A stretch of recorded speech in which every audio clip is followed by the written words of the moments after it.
Partition function, संवितरण फलन, निकाय की सभी अवस्थाओं पर लिया गया योग समीकरण e⁻β संवितरण फलन कहलाता है। इसे सामान्यतः Z से लिखा जाता है। Z = summation r e⁻β e⁻er/kT, beta = 1/kT होता है। इस फलन से ज्ञात होता है कि निकाय के सभी संभव ऊर्जा अवस्थाओं में अणु की किस प्रकार वितरित है। समीकरण 9 को निम्न प्रकार से भी हम व्यक्त कर सकते हैं। Z = summation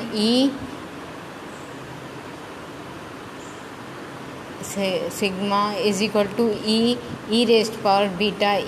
where this rho e = ऊर्जा परास E से E प्लस डेल्टा E में अधिगम्य ऊर्जा स्तरों की संख्या एवं e⁻βe अवस्थाओं में पाए जाने की संभावना है। अतः सभी ऊर्जा अवस्थाओं का योग Z होगा। अब समीकरण 7 को हम निम्न प्रकार से भी लिख सकते हैं।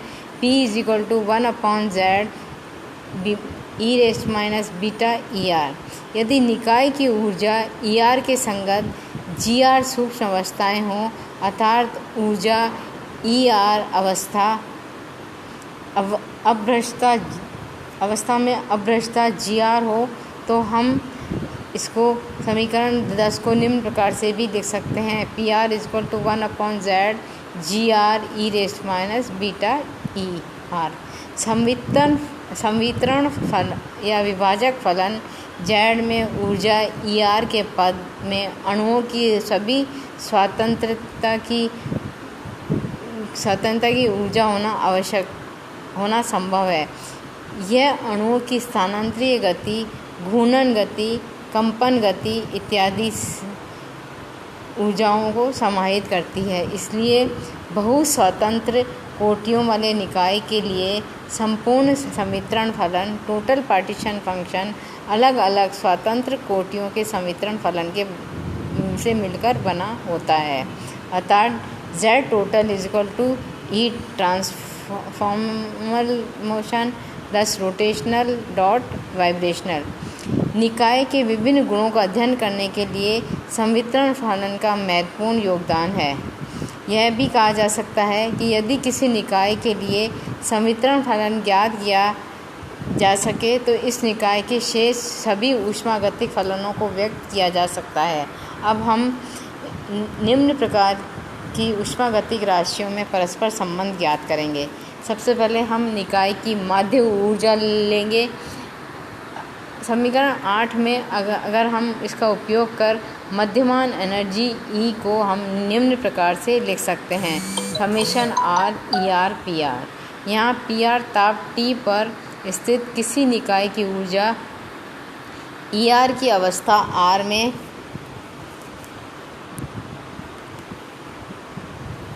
कण के होने की प्रायिकता है। Therefore, average E = summation R ER e⁻βEr/summation R e⁻βEr is equal to 1/Z summation ER e⁻βR। Z is equal to summation R e⁻βR है। अब इसको डिफ्रेंशिएट करें विद रेस्पेक्ट टू बीटा, तो delta Z upon delta beta is equal to minus summation of R ER e⁻βEr। Average energy, therefore average energy E is equal to -1/Z delta Z upon delta beta is equal to minus del upon del beta log of Z, where beta is equal to 1/kT है। Delta beta upon delta T is equal to 1/kT² और average energy E is equal to 1/Z delta Z upon delta T into delta T upon delta beta से हम ज्ञात कर सकते हैं। E is equal to KT² 1/Z delta Z upon delta T is equal to E average is equal to K T square del upon del T natural log of Z. किसी भी निकाय के एक मोल में अणुओं की संख्या एवोगैड्रो संख्या के बराबर होती है, अतः निकाय में एक मोल की ऊर्जा होगी E is equal to N E bar equal to N K T square del upon del T of natural log of Z. इसी तरह हम एंट्रोपी भी ज्ञात करेंगे। एंट्रोपी क्या होती है? यदि किसी स्थूल निकाय की एंट्रोपी को हम सबसे पहले ये अव्यवस्थाओं के बारे में बताती है कि जो सिस्टम है वो कितना व्यवस्थित है। जितना सिस्टम व्यवस्थित होगा उसकी एंट्रोपी उतनी ही कम होगी। यदि किसी स्थूल निकाय के आरवी सूक्ष्म अवस्था में स्थित होने की प्रायिकता पी आर है तो entropy S equal to K log of this omega होगी। और इसको हम निम्न प्रकार भी लिख सकते हैं, S equal to minus K summation of P R natural log of N P R. समीकरण 10 से पी आर का मान रखने पर S equal to minus K summation Z R bracket open 1 upon Z E raised power minus beta E R into log of N 1 upon Z E raised minus beta E R. और S equal to minus K summation R 1 upon Z E raised minus beta E R, और इसका हम अगर मान रखें तो minus beta E R minus log of Z is equal to S beta K upon Z summation R E raised minus beta E R plus K upon Z natural log of Z summation R E raised minus beta E R. समीकरण 10 व 14 से हम मान रखें तो S is equal to beta के ई bar is equal to K log of Z हमें प्राप्त होता है, और S is equal to E bar upon T plus K log of L N Z. समीकरण 16 में ई बार का मान रखने पर एंट्रोपी होगी S is equal to K T 1 upon delta T natural log of Z plus K natural log of Z is equal to K हम बाहर निकाल लेते हैं तो T delta upon delta T L N Z plus L N Z. एक निकाय एवं निकाय के एक मोल की entropy S is equal to N K bracket T upon delta T natural log of Z minus L N Z. अब तीसरा है हेल्महोल्ट्ज़ मुक्त ऊर्जा। हेल्महोल्ट्ज़ फ्री एनर्जी को हम इस प्रकार परिभाषित करते हैं, F equal to E bar minus T S.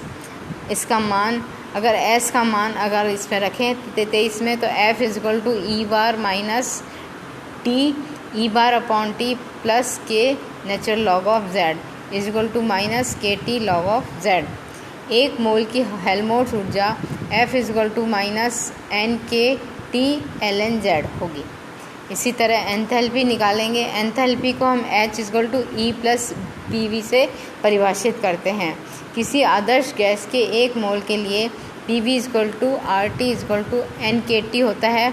इसका मान अगर इसमें रखें तो enthalpy H equal to N K T square del upon del T L N Z plus N K T equal to H is equal to N K T into T del upon del T log of Z plus 1। Enthalpy के बाद आती है Gibbs free energy. Gibbs free energy को हम G is equal to E plus P V minus T S से परिभाषित करते हैं, जिसको कि हम एच माइनस टी एस भी लिख सकते हैं। E plus P V equal to total heat absorb कहलाती है। समीकरण 22 व 27 में क्रमशः मोलर एंथैल्पी व मोलर एंट्रोपी का मान रखने पर हमें मोलर गिब्स का मान G equal to N K T bracket में T del by del T plus L N Z plus 1 minus N K T delta into T upon delta T L N Z plus L N Z, और G is equal to N K T minus N K T natural log of Z. N K T बाहर आ जाएगा तो N K T multiplied by 1 minus L N Z, ये हमारी Gibbs free energy मुक्त ऊर्जा कहलाएगी।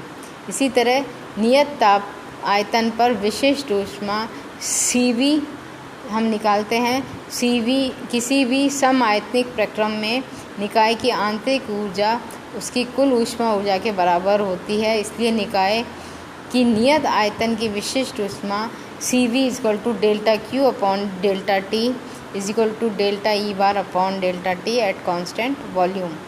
और ई बार का मान हम रखें तो CV is equal to del upon del T N K T square del upon del T L N Z होगा, is equal to 2 N K T del upon del T L N Z plus N K T square del upon del T square multiplied by L N Z is equal to N K T 2 del upon del T L N Z plus T del square upon del T square natural log of Z.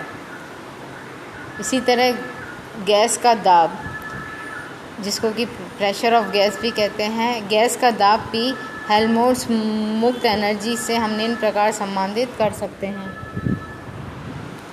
P is equal to minus delta F upon delta V at constant temperature is equal to F का इसमें मान रख दें तो F is equal to N K T